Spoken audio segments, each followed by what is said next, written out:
Hello guys, मेरा नाम मोहम्मद नवीद है और मैं आपको आज इस लेक्चर में बी एबल टू पढ़ाऊँगा। ये क्या है, क्यों इस्तेमाल होता है, आज हम इस लेक्चर के अंदर सीखेंगे। तो चलें, सबसे पहले हम देख लेते हैं इसके यूसेज को। ये जो आगे हमारे पास usage, to show ability. To show ability यानी कि जब हमें काबिलियत को जाहिर करना होगा तो हम क्या इस्तेमाल करेंगे, हम बी एबल टू का इस्तेमाल करेंगे। एक और बात ये कि this is the formal way to show ability, यानी कि ये एक मौजबाना एक इज्जत वाला तरीका है एबिलिटी को शो करने का। फॉर एग्ज़ाम्पल अगर हम बात करें, अब ये इज्जत वाला क्या मतलब, फॉर एग्ज़ाम्पल आप लेटर लिख रहे हैं, समझे आपको, या आप लेटर लिख रहे हैं, या आप फॉर एग्जाम्पल टीचर से बात कर रहे हैं, या तो आप कोई मैडम से या कोई एक बड़े लोगों से बात कर रहे हैं, या तो आपको अच्छे तरीके से किसी को बताना है, तो क्या होगा, बी एबल टू बहुत सूटेबल है उन सब सिचुएशन के लिए। समझा आपको, यानी कि जब हमें यानी एबिलिटी यानी काबिलियत को जाहिर करना होगा, और वो एबिलिटी अगर किसी बड़े बुजुर्ग के सामने या किसी के सामने जाहिर करना हो तो बी एबल टू का इस्तेमाल बहुत निहायत मुफीद है। समझ आ गया आपको। अब डेफिनेटली आपको मैंने कहा ये डेफिनेटली आपके दिमाग में शायद बहुत सारी चीज़ें भी कंफ्यूजिंग होगी और बहुत सारी चीज़ें भी गुम रही होंगी, तो क्या मतलब। तो इसके लिए मैं आपको एग्जाम्पल समझाऊंगा तो आपको सब चीज़ समझ आएगी। स्ट्रक्चर भी आ चुका है हमारे पास, एग्जाम्पल्स ये आ गए हमारे पास। डेफिनेटली हम लोग स्ट्रक्चर पहले नहीं देखेंगे क्योंकि कंफ्यूजिंग हो जाएगा। सबसे पहले हम देख लेते हैं एग्जाम्पल्स। एग्जाम्पल सबसे पहले हमारे पास है, he is able to speak English. He is able to speak English. For example एक बंदा है और वो हम उसको बोलते हैं, यार ये जो है ना इंग्लिश बोल सकता है। क्या बोलता है, इंग्लिश बोल सकता है। तो ये कौन सी एबिलिटी है, ये एबिलिटी है, काबिलियत है कब की, अभी की, प्रेजेंट की एबिलिटी। जैसे होते हैं ना, यार मैं बोल सकता हूँ, मैं बाइक चला सकता हूँ, मैं वहाँ जा सकता हूँ, मैं बात कर सकता हूँ, मैं माल बेच सकता हूँ, मैं पढ़ सकता हूँ। समझ आओ ये क्या है, मैं करता हूँ या कर सकती हूँ, जो फीमेल का होगा, या कर सकते हैं हम लोग। समझ आया आपको। तो ये हमारे पास क्या है, प्रेजेंट की एबिलिटी है। यानी कि मैं पढ़ सकता हूँ, मैं इंग्लिश पढ़ सकता हूँ, मैं उर्दू पढ़ सकता हूँ, बोलते ना मैं उर्दू अखबार पढ़ सकता हूँ, एक मिसाल मैं दे रहा हूँ। तो यह हमारे कहलाएगा, ये कहलाएगा प्रेजेंट एबिलिटी। कौन सा कहलाएगा, प्रेजेंट एबिलिटी। उसके बाद हमारे पास है पास एबिलिटी। क्या है हमारे पास पास एबिलिटी, क्या है, he was able to speak English, यानी कि वो इंग्लिश बोल सकता था। एक मिसाल मैं आपको देता हूँ।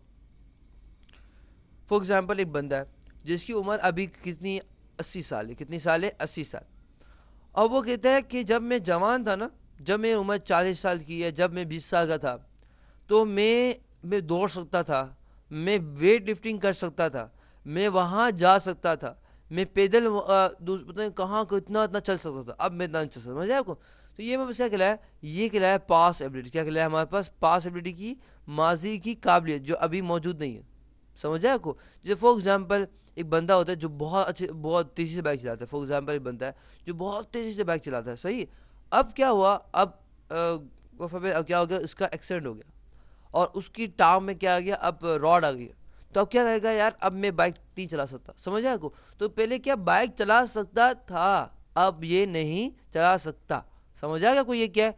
तो ये वापस क्या है, माजी की काबिलियत। पहला जो एग्जाम्पल है वो मैं क्या बता रहा है, प्रेजेंट की काबिलियत। दूसरा एग्जाम्पल बता रहे हैं माजी की काबिलियत। अब तीसरा हमारा एग्जाम्पल ये है कि फ्यूचर काबिलियत। जैसे हम कहते हैं ना कि यार इस कोर्स करने के बाद मैं इंग्लिश बोल सकूंगा। ये फॉर एग्जाम्पल लोग कहते हैं, यार मैं ये कोर्स कर लूंगा ना तो उसके बाद मैं जॉब कर सकूंगा, मैं इतने पैसे कमा सकूंगा।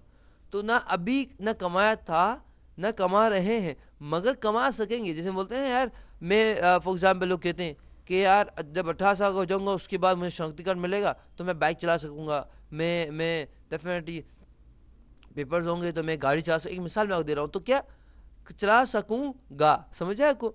तो क्या हो रहा है, हमारे पास तीन काबिलियतें मैंने आपके सामने रखी हैं।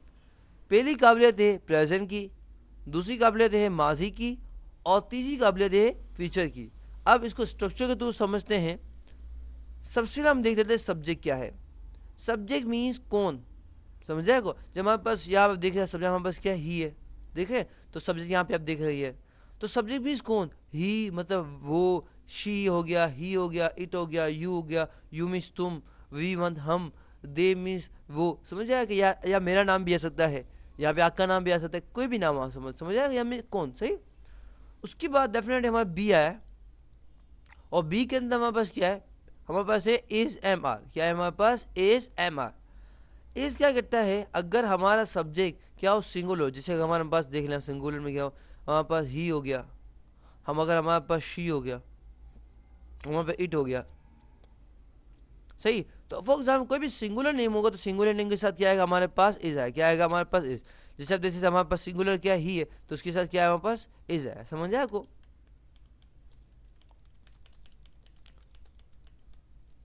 उसके बाद हमारे पास है आई, क्या है हमारे पास आई। अगर हमारा सब्जेक्ट क्या हो आई हो, सॉरी एम है, अगर हमारा सब्जेक्ट क्या हो आई हो तो उसका क्या आएगा एम आएगा, क्या आएगा हमेशा एम आएगा, समझ आया आपको।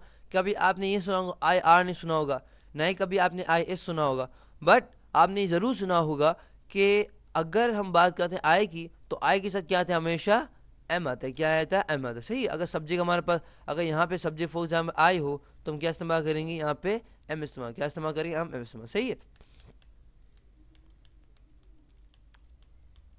उसके बाद हमारे पास है आर, क्या है हमारे पास आर। जब हमारा सब्जेक्ट क्या प्लूरल हो, जैसे हमारे पास हो गया दे हो गया, सही, यू हो गया या वी हो गया, या कोई प्लूरल नेम हो गया या प्लूरल नाउन हो गया तो उसका क्या आएगा हमारे पास आर है, क्या आएगा हमारे पास आर। उसके बाद हमें क्या करना है, हमारे पास स्ट्रक्चर हम और देखते हैं, हमारे पास और स्ट्रक्चर बाकी कुछ चीज़। उसके बाद हम आप देख सकते हैं हमने क्या इस्तेमाल किया, एबल टू का इस्तेमाल किया। स्पीक, आपको पता होना चाहिए वर्ब क्या है हमारे पास। वर्ब, वर्ब मीन्स ऐसा वर्ड जो एक्शन को ज़ाहिर करता है, जैसे हमारे पास बोलना, तो बोलने में क्या होता है एक्शन ज़ाहिर हो रहा है ना। बोलना मीन्स आवाज़, अब डेफिनेटली गले से आवाज़ निकलना, हम डेफिनेटली मुंह हिलाते हैं, सही, ज़बान का इस्तेमाल करते हैं, एक एक्शन है ना। तो जो ऐसा वर्ड जो एक्शन को ज़ाहिर करता है वो क्या कहलाता है, वर्ब कहलाता है, क्या कहलाता है वर्ब। जैसे बोलना हो गया, सोना हो गया, उठना हो गया, डेफिनेटली कोई बैठा था तो उठना भी एक एक्शन है ना। तो ऐसा वर्ड जो एक्शन को ज़ाहिर करता है वो क्या कहलाता है, वर्ब कहलाता है, क्या कहलाता है वो वर्ब कहलाता है। आपको ये भी पता होना चाहिए वर्ब की 4 फॉर्म होती हैं, first form, second form, third form and fourth form. यहाँ पे हम यूज़ कर रहे हैं वर्ब की फर्स्ट फॉर्म यूज़ कर रहे हैं, सही। उसके बाद हमारे पास है ऑब्जेक्ट। ऑब्जेक्ट क्या होता है, यहाँ पे सारा का सारा हमारा सेंटेंस का इख्तिताम होता है और यहाँ पे हमारा पूरा पूरा मायने कंप्लीट होता है। यानी कि अगर हमारे सेंटेंस के अंदर ऑब्जेक्ट ना हो तो देखिए क्या होगा, he is able to speak, क्या क्या बोल सकता है, इंग्लिश बोल सकता है, पंजाबी बोल सकता है, सिंधी बोल सकता है, पश्तो बोल सकता है, या क्या बोल सकता है, समझ आया आपको।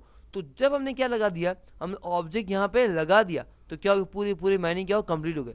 तो क्या होता है हमारे पास ऑब्जेक्ट पता है किस पे काम हो रहा है और साथ साथ हमारे पूरे पूरे मायने क्या करता है वो कंप्लीट करता है, सही। इसी तरह से हमारा दूसरा स्टेप देख लेते हैं हम लोग, सबसे मिलाते हैं हम लोग। दूसरे स्टेप क्या है, सब्जेक्ट डेफिनेटली हमें बताया वही है।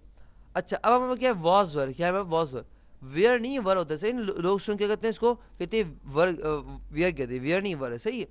अब हमारा वॉज कहाँ आएगा, अगर हमारे पास क्या सिंगुलर, जैसे मैं बताया था ही शी इट या कोई भी सिंगुलर नेम होगा तो उसके साथ क्या आएगा हमारे पास, तो हमारे पास क्या आएगा वॉज आएगा, सही। अगर हमारे पास सब्जेक्ट क्या प्लूरल, जैसे हमारे पास दे हो गया, वी हो गया या यू हो गया, समझ आया आपको, तो क्या आएगा हमारे पास वर आएगा, क्या आएगा हमारे पास वर आएगा, सही है। उसके बाद हमने क्या इस्तेमाल किया, अब देखिए हमारे पास क्या है सब्जेक्ट। उसके बाद हमने डेफिनेटली सब्जेक्ट का सिंगुलर था तो उसके साथ क्या इस्तेमाल किया, हमने वॉज का इस्तेमाल किया। उसके बाद हमने एबल टू का इस्तेमाल किया, स्पीक, वर्ब, ऑब्जेक्ट मेरे को बता दिया, सही। अब तो मैं बता देता हूँ आपको थोड़ा सा क्योंकि समझ नहीं आएगा।